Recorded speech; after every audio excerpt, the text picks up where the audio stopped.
নমস্কার বন্ধুরা, স্বাদে বাঙালিয়ানা চ্যানেলে স্বাগত। আজকে আমি একটা নতুন মিষ্টির রেসিপি নিয়ে চলে এসেছি, মিল্ক পাউডার আর কোকোনাটের লাড্ডু।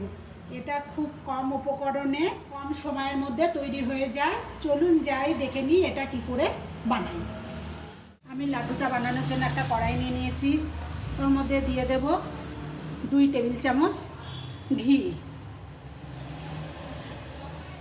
এখন আমি দিয়ে দেব মেজারিং কাপের 1 কাপ দুধ। এটা জাল দেওয়া ছিল আমার আগের থেকে। এটা এখন আমি ভালো করে মিশিয়ে নেব। দুধটা আমার হালকা গরম হয়ে গেছে। এখন আমি হিটটা কমিয়ে দেব। দিয়ে এখানে মেজারিং কাপের 1 কাপ গুঁড়ো দুধ আছে। যেহেতু মিল্ক পাউডার আর কোকোনাটের লাড্ডু, সেখানে তো মিল্ক দিতেই হবে। আমি এটা ভালো করে নেড়ে মিশিয়ে নেব। এটা খুব গরমে দেবেন না, তাহলে দলা বেঁধে যাবে। এরকম হালকা গরমেই দিতে হবে, উষ্ণ গরমেই মিল্ক পাউডারটা মিশাতে হবে। আমার পাউডার মিল্কটা মিশে গেছে। আমি এটা ঘন করে নেব। এই যে দুধটা আমার গাঢ় হয়ে গেছে। এখন আমি এর মধ্যে দিয়ে দেব চিনি। এখানে মেজারিং কাপের 1/2 কাপ চিনি আছে। এটা দিয়েও ভালো করে মিশিয়ে নেব। এখন আমার দুধটা গাঢ় হয়ে গেছে। এর মধ্যে দিয়ে দেব একটু এলাচ গুঁড়ো। এটা একটা স্মেলের জন্য। এটাও দিয়ে এখন মিশিয়ে নেব।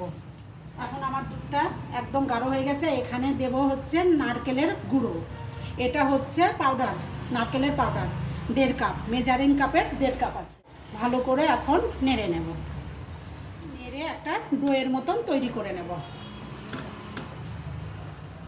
এই যে ডোটা এখন আমার এরকম কড়ার থেকে ছেড়ে দেবে, তাহলে আমি ভাববো যে আমার ডোটা হয়ে গেছে। এখন এটা আমি নামিয়ে একটা বাটিতে তুলে নেব, তারপরে লাড্ডুটা বানিয়ে দেখাবো। এই যে আমার ডোটা এখন এরকম হয়ে গেছে। একটু ঠান্ডা হলে এটা আমি করে নিচ্ছি। আর এখানে আমি একটু শুকনো কোকোনাট পাউডার নিয়ে নিয়েছি। এই লাড্ডুটা এর মধ্যে দিয়ে গড়িয়ে তুলব। এই যে লাড্ডুগুলো আমি এখন এরকম করে হাতে বানিয়ে নেব। নিয়ে এই যে নারকেলের গুঁড়োর মধ্যে দিয়ে দেব। দিয়ে এরকম করে নারকেলের গুঁড়োয় কোট করে নেব।